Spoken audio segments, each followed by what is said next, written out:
Hallo meine lieben Freunde, willkommen zu Michael Grant. Klartext, eine neue Ausgabe.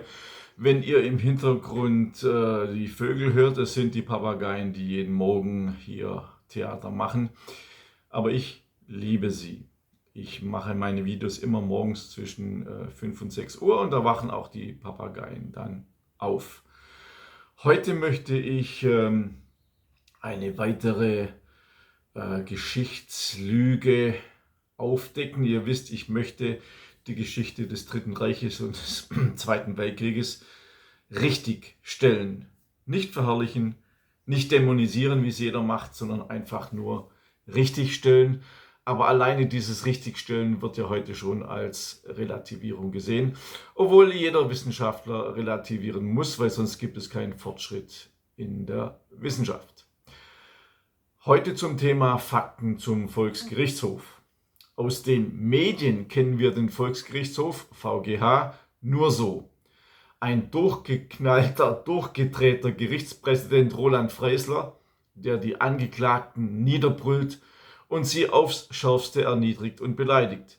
Zudem wird argumentiert, dass die Gerichtsverfahren gegen politische Gegner nach dem 28. Februar 1933, also nach der Machtübergabe, sprunghaft zusammen und zumeist Unschuldige verurteilt wurden. Ist das Wahrheit oder sind das Fake News wiederum? Wahr ist, dass mit dem Kriegsbeginn auch das Kriegsstrafrecht erlassen wurde. Neue Straftatbestände wurden eingeführt, die mit Zuchthaus und unter Umständen sogar mit der Todesstrafe belegt waren. Etwa das Abhören von ausländischen Sendern, Plünderung im freigemachten Gebiet und Verdunklungen.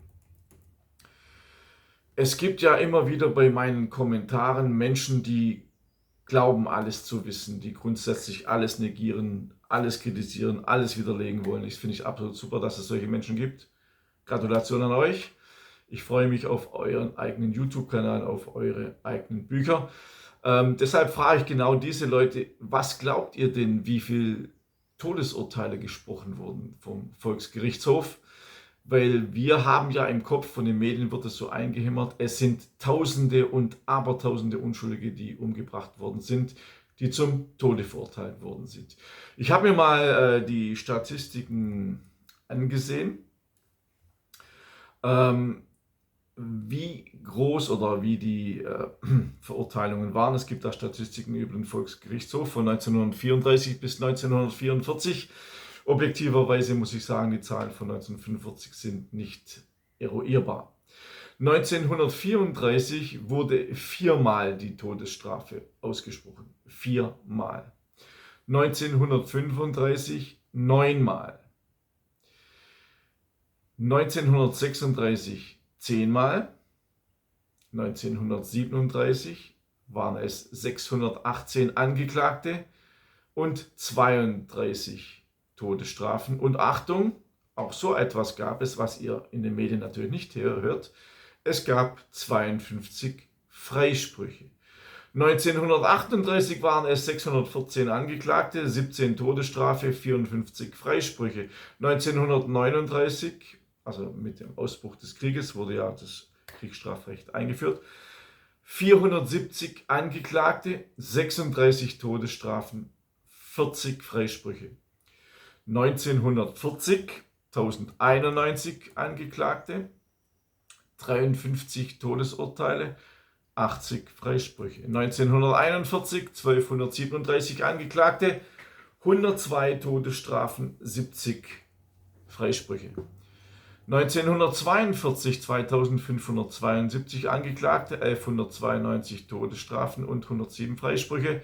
1943 3338 Angeklagte, 1662 Todesstrafe, 181 Freisprüche.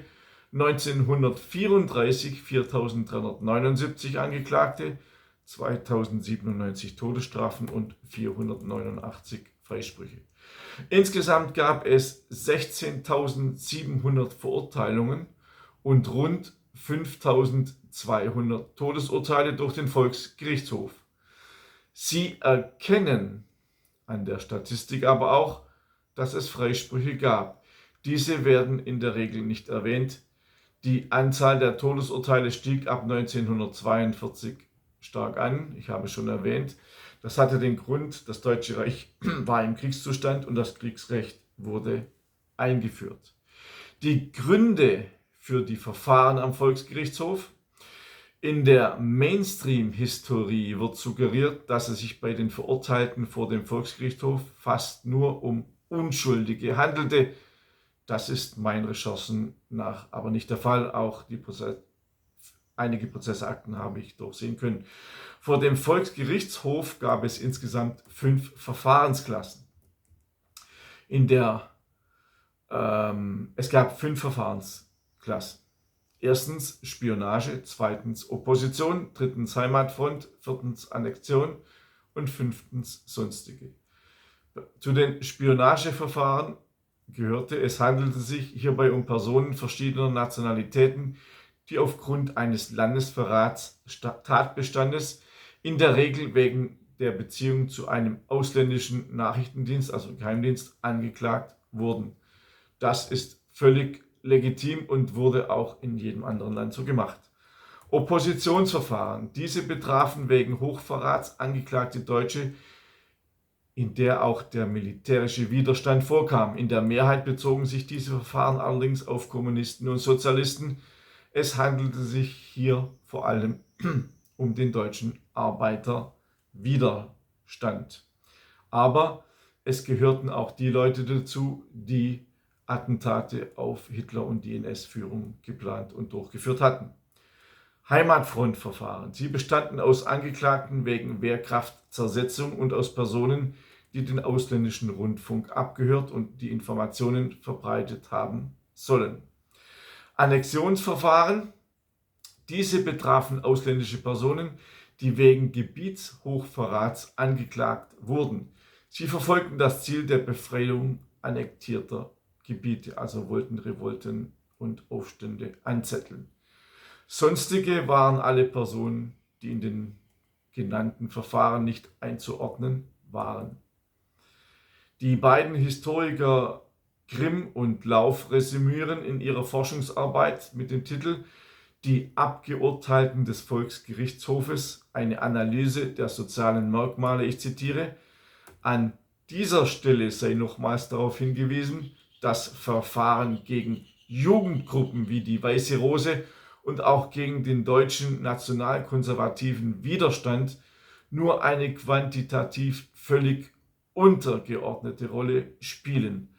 Ein empirisches Vorgehen offenbart vielmehr, dass der Volksgerichtshof kein planlos urteilendes Gericht ist. Im Gegenteil, seine Funktionen spiegeln sich durch die Abgeurteilten wider: Vermeidung von Spionage, Ausschaltung der innerpolitischen Opposition, Festigung der okkupierten Gebiete und Vermeidung eines zweiten Durchstoßes sind seine Aufgaben. Klassenjustiz kann dem Volksgerichtshof nicht nachgewiesen werden. Zitat Ende.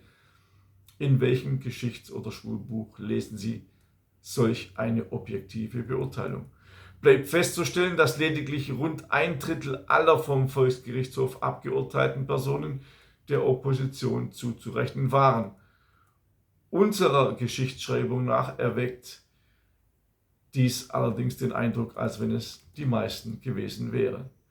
Verschwiegen also, der Volksgerichtshof urteilte nicht nur Unschuldige ab, sondern vor allem auch Aufständische, Spione und Verräter. Klassenjustiz kann ihm nicht nachgewiesen werden und es gab auch Freisprüche. Das soll natürlich keines der Todesurteile entschuldigen, das ist ja klar, aber es soll einfach objektiv die Lage so darstellen, wie sie war und nicht so, wie sie heute versucht wird zu manipulieren. Alles dazu mit den einzelnen Quellen findet ihr in meiner Buchreihe Adolf Hitler, eine Korrektur. Dieses Mal aber Band 2. Es hat fast 900 Seiten und über 2000 Quellen. Wenn wir gerade bei Quellen sind und bei neuen Büchern, in meinem neuen Buch Deutschland muss vernichtet werden: Völkermord, Vernichtung und Zersetzung des deutschen Volkes, könnt ihr über 2100 verifizierte Quellen nachlesen. wie gnadenlos unser deutsches Volk massakriert und getötet wurde. Ich entlarve die alliierten Massenmörder, ich nenne sie auch so, die alliierten Massenmörder nenne ich beim Namen. Ich führe die einzelnen Massaker auf und etwas, was es noch in keinem Geschichtsbuch auf der ganzen Welt gibt, ist eine Gesamtbilanz der Toten, die sich leider über mehrere Seiten erstreckt. Und die Gesamtzahl der deutschen Toten, alleine nur durch Massaker, ich habe keine Kriegstoten drin, keine Kriegstoten, nur durch die Massaker sind viele Millionen. Ihr werdet es nicht glauben, wenn ihr die einzelnen Punkte aufgeführt lesen und nachvollziehen könnt. Und mir hat es Zornestränen in die Augen getrieben, als ich dieses Buch geschrieben habe, dass diese Millionen Deutsche, die von den alliierten Massenmördern grausamst umgebracht worden sind, dass diese deutschen Toten heute keine Rolle mehr spielen. Im Gegenteil, man sagt, naja, wer Sturm sät, wer Wind sät, muss Sturm ernten und der wissen, dass er selber schuld und so weiter und so fort.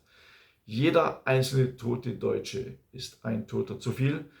Und diese Kommentare, eine heißt ja auch Sophie, ich bin der Sohn einer Opferfamilie. Und ich habe mehr Recht, darüber zu schreiben und mich darüber aufzuregen wie jeder andere, weil die Hälfte meiner Familie wurde von der Sowjetunion, von der Roten Armee grausam massakriert und vergewaltigt und umgebracht. Mehr dazu in meinem neuen Buch. Ich empfehle euch, bestellt es, weil ich vermute, dass es nicht lange auf dem Markt sein wird, weil die deutschen Zensoren es natürlich nicht haben können, wenn neben den deutschen Gräuel, also den Verbrechen, die Deutsche begangen haben, jetzt ein Buch erscheint über die Verbrechen der Alliierten und die Millionen Toten erstmals beim Namen nennt. Abonniert auch meinen kostenlosen Newsletter auf www.michaelgrant.de. Ich wünsche euch alles Gute, bis zum nächsten Mal, euer Michael Grant.